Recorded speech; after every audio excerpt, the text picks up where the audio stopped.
Assalamualaikum warahmatullahi wabarakatuh. So tonight I have a special guest, which is my friend. So we lived before in Medina. For how many years we lived before? Well, I was there for 5 years. 5, yeah, me and 6 years. From 2007, yeah, it was 2007. Yeah. So we've been together in Medina, and it was a long story. I was, Well, it all depends what did you do in Medina. So yeah, but everyone got their own I'm just story. playing I've there. got I'm, mine. I'm not studying.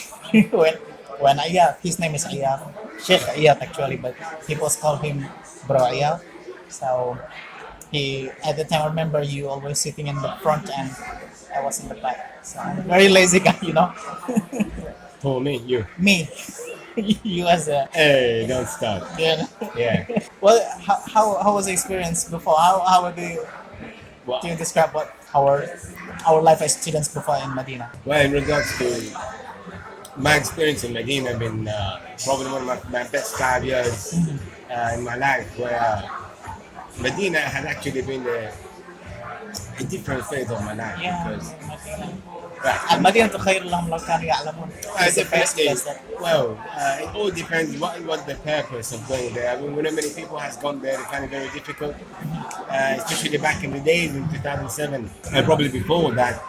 It wasn't the time, especially me coming from Dubai and then going to Medina Munawwara. That was a 180 degrees of change. You know what I'm saying? yes. Well, alhamdulillah, by the words of Allah Azza wa Jalla, you being there, having the masjid and Nabawi, that overtakes the old five-star lifestyle you've got here. Exactly. But alhamdulillah, I loved it. I loved it, especially having people like you around. It really made it fun. At that time, I think that was my first time I lived overseas. While you're living in Dubai, you have many people around you, like many nationals. But we are coming from Indonesia. When you come there, and I meet this guy, I mean, like a lot of experience I took from him, like especially not only in class but out of the class. So many things to learn. Well, in Medina, yeah, that was Yeah. it was a kind of beautiful experience as well as being there. At that time also, I remember we always being together with one person's our friend in Bahrain. Bahrain, yeah. Yes, Yeah, yeah. one of the good, it's a very good brother that we spend a lot of time together.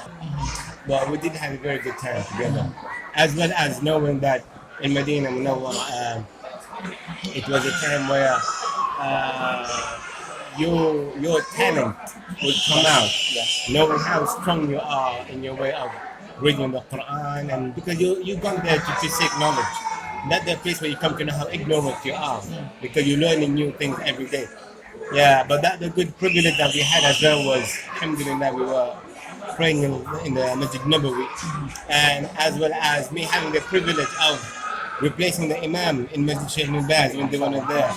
So every time the Imam would not come in the Masjid Sheikh bin Baz inside the Jami'ah, would give me a call. Then I would just go and replace the Imam. That was one of the best experience for me in Medina. You don't know who was praying behind you at that moment. And it was Muhammad Ayyub, Allah yarhamuh, Sheikh Hudayfi, Allah yarhamuh. You don't know at that moment. I really loved it. Yeah, at the time, yes. Me personally, I'm just Masjid Nabawi in the university to study. I know, like each and every time we had holidays, But you would see E1. E1 is such a bad guy at the time.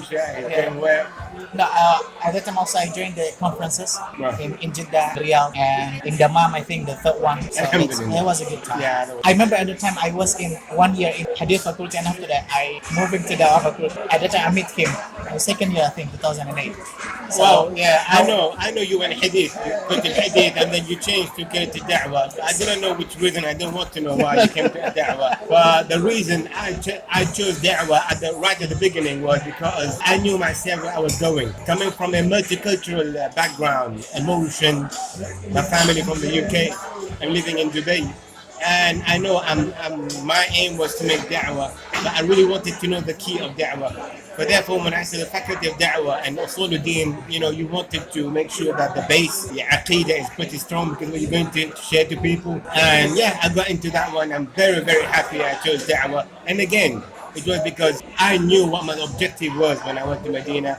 That was the reason I chose da'wah of usuluddin. not like many Indonesians when they're going to the Medina, they just wow. I just studying in Madinah, but they don't have any vision for what reason they are studying in Madinah. So this is unfortunately it's happened for some of the Indonesians.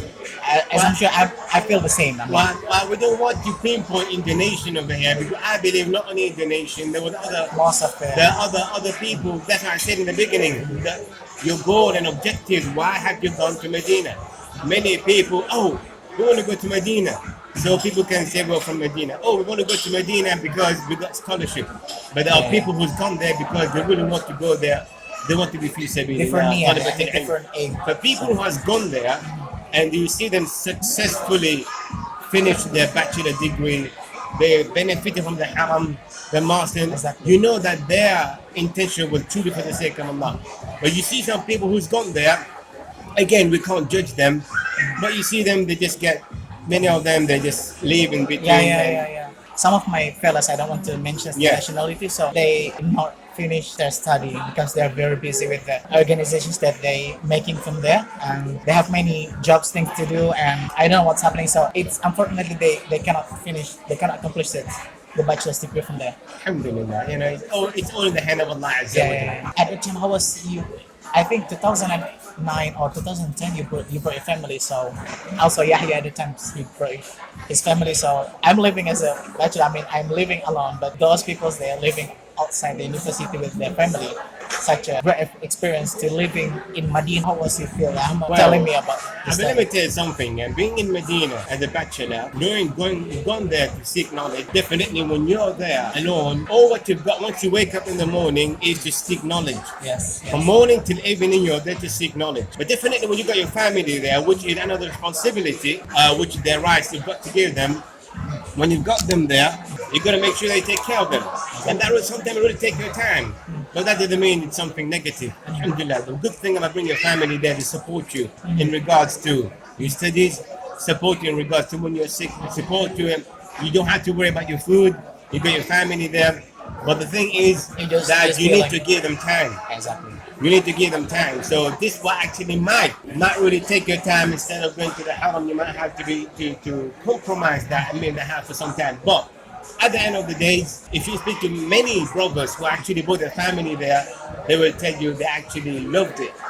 Bringing their family, and at the same time, you bring your family there, your wife and your kids, they get the atmosphere of Medina. Yeah, they feel that. And then when you remove them from there, bring them back to the UK or America or Canada or wherever, they're happy to continue. Yeah, remember we married the same year, 2008. Also Yahya, no, Yahya 2007, I think. So yeah. So we got the experience, but different. I mean, like my family was in Indonesia, so I was studying in Madinah without my family.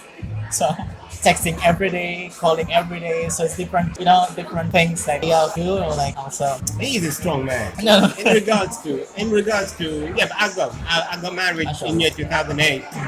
And alhamdulillah, by the favor of Allah, I was able to bring them in 2010. So I lived in Medina as a bachelor, or as a single, we would call it, for 2 years. Yeah. And then 3 years in my family, which I really loved it. Yeah, Mashallah, it's such a great experience. We often to go to Makkah because it's very near, like only 2 hours by car, and even with bus it's only taking like 4 hours. I remember that.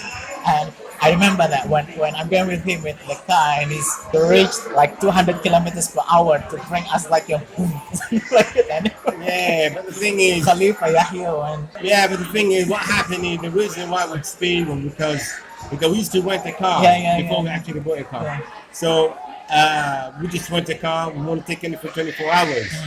So you gotta take it that way. So after that we go from alhamdulillah, we do that at least like once a month, and we just wear the haram. Then we go to Dhul Hulayfa, go to Mecca, we do the Umrah. Subhanallah, Sa'i, we just shave the head, and then with the same ihram, we just take the same car and we come back. But that was one of the big blessings that I do not know how to thank Allah Azza wa Jal. It's just like within 16 hours or 10 hours, you do your Umrah, you come back. Yeah, it's a blessing that we've been experienced. Like I've been going to Mecca like once in a week, I remember. Yeah, you will go pretty often. If you ask me the reason why, I don't know. I don't want to ask you why you would go that often. Go on. Medina and Mecca we talked about before. So what do you think about the Saudi Arabia is very huge, I mean very big. I mean, like there is Riyadh and Jazan and Jeddah. Have you been experienced before to traveling to those No, many let me tell you countries, many something. cities. I've just been in Medina all my time, and I've gone to Mecca just to go Umrah and come Stick back to and for that. Hajj. And haven't gone to Jeddah, neither Riyadh, and I've got not even Taif. I wish I could have gone, but the thing in time never permitted me. But I've gone to Yambur. Yamba. Yambur is just which only like 200 kilometers from Medina because Yes, my family yes. came from the UK, so Yes, I yes, brought them yes. to Yambur. That's the only thing. So all the time I stayed in Medina and Mecca. I didn't even have time to go outside, and I heard many students will go to Riyadh and get books, go to Jeddah. Riyadh is beautiful. I Riyadh is haven't beautiful. been to Riyadh, so Especially in the winter. Wow, winter yeah. is good. If you're gonna ask me about Riyadh, and knowing that I haven't gone to Riyadh, I just gone to the airport and come Yeah, back yeah, at the yeah, yeah, airport yeah. in Jeddah as well and passing by. Me, I have many experience when I بالعافية. I've been in Riyadh, I think like 5 times. Like every year I've been there. Riyadh is just beautiful. And Jazan, I've been there also. Just Jazan, Farasan Islands. It's in border between Yemen and Saudi Arabia. And it's is safe. I mean, I can travel everywhere with Subco. We are students at the time. We're using the. No, Yeah. I often to using buses, I so never use Sapco. they give them like 50% discount. So once you pay like 150 for back and forth is going to from Medina to Riyadh, something like that. Yalla, enjoy the food. Yalla. بالعافية. Yeah.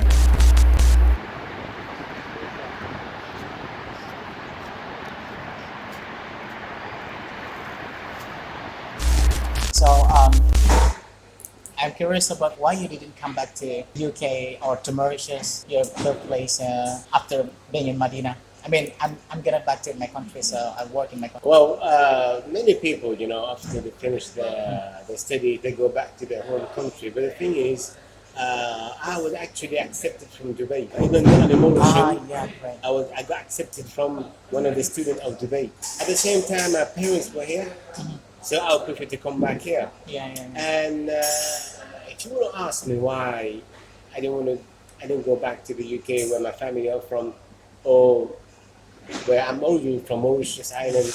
Even now, my dad and my mom already returned back, and the reason is, let me tell you something. Why I prefer to stay in Dubai is, Alhamdulillah, in Dubai, I've got my Da'wah platform where, first of all, I'm affiliated with the Minister of Islamic Affairs. So the trust that they have in me, you know what I'm saying? Yeah, So I can go and give any lectures in the masajid. Definitely, for you to be able to speak in Dubai, you need to be approved and have a license. Yes, So that's the refuse license. got that. Most important thing. Yeah, and number two as well, I've got my Da'wah platform, which is the Ministry of Islamic Affairs. I've got a masajid, and I lead the prayer as well in the Masjid Umar bin Abdul Aziz, and I've got my khutbah what I gave in Jumeirah, and as well I've got my platform of the TV channels. I've got Sharjah TV, and I used to go on Cool. Kalima TV and Huda TV, and they take that, and then when I go to the UK as well, we've got and TV channels. But the thing is, the reason I love it here is that I'm free to give. I feel more comfortable giving da'wah. Yes, yes. And it's a multicultural place. And I believe whatever I've studied back in Medina, I'm able to implement that here. Exactly. Alhamdulillah. So, good reflections, me, and just playing with my life. No, you're not actually. No, we don't say that. Just the fact that, mashallah, you are. I graduated from Medina, but going to another planet. I mean, another zone that must be. He's doing you a know, good job. He is helping the ummah, but he's not aware of it. He's helping the ummah in a different way. Sure, Alhamdulillah. sure. That's good. That's good. What about yourself? What No, did you do I'm- after you finished Medina? When I'm back to my country, 2013, I remember starting to teach people in the secondary school. So it was nice to teach people, especially in Islamic thought and kind of Islam or Arabic language as well. And after that, I'm starting to work in the organizations. It's a huge organization, so maintaining 500 people in Indonesia from Sumatra to Papua. So in education still, in education things. So after 2017, he showed that I'm moving to Dubai. So Yeah. that's my first experience to working in coffee. So now I'm doing all varieties here trainers. Now he's a professional. Alhamdulillah. Yeah. That's good. And now I think it's midnight. It's almost 12. So what you want to give like a piece of advice to community? I mean to the especially youth peoples. I mean, I actually need advice from people. I don't need to get advice. But anyway, we do, first of all, is that we know what the issues go on around the youth as well. But one of the things that I would say is, well, social media is something that's very important in today's life. But at the same time, what I've seen is that many people have started to waste their time on Facebook and YouTube. You could think that I'm not really, Twitter. whatever, but it's good. You do learn stuff. But what I've seen that many people nowadays, you see them sitting down at home 24/7 with Especially their at the phone. pandemic time. But the thing is, you know what happened, yeah? It's not only the kids, even the husband and the wives. So when you actually fall into this kind of trap where you get yourself too much into the social media, then what happened is you start to neglect your rights as a husband or as a wife. Then what happened is instead of you going outside and work out and make friends, you feel that you can do that here. That's why you could see depression, stress, divorce, obesity, and all this has increased nowadays because people have misused the social media. But my advice to everyone is great. This is how we're evolving now, the world. Social media, internet, everywhere, everything is online. We're just speaking about e-commerce recently. We need to make it a balance. Yes. The traditional way has to be there. Don't think we're 21st century now, we're going to go out and work out. No, you need to go out. You need to work out. You need to walk. You need to meet people. But just 24/7 on that device over here, trust me, they're going to be affected sooner or later. Take very good care. Secondly is, like how we always talk about well-being. And well-being, people talk about well-being. What does it mean? It means that when you actually nurture yourself physically, spiritually, and mentally. So this is when you actually become the happiest person. Exactly. When you might be thinking, you might be thinking, you're spiritually fine. You pray, you know who the source of creator, the source of nature. You pray, you read the Quran, you feel that the tranquility of your heart is there. But that's not enough. You need to make sure that you nurture yourself physically. You need to go out, you need to work out, you need to know what to eat and what to drink. You need to know what you actually need to have a proper balanced diet. And at the same time, it doesn't end over here. Morally, mentally, you need to know what type of books you're reading, how you should be positive in your life, always be an optimistic person. These actually bring some kind of positivity in your life. So then now you're complete physically, spiritually, and mentally. You are someone, you sorted yourself out.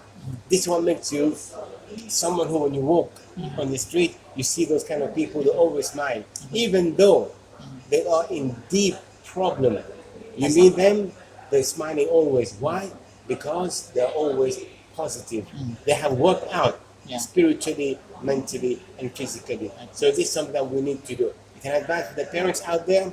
You can advise for the husband and the wife, and the kids, teenagers who are growing up as well. Thank you so much. Barakallahu feek. Assalamualaikum warahmatullahi wabarakatuh.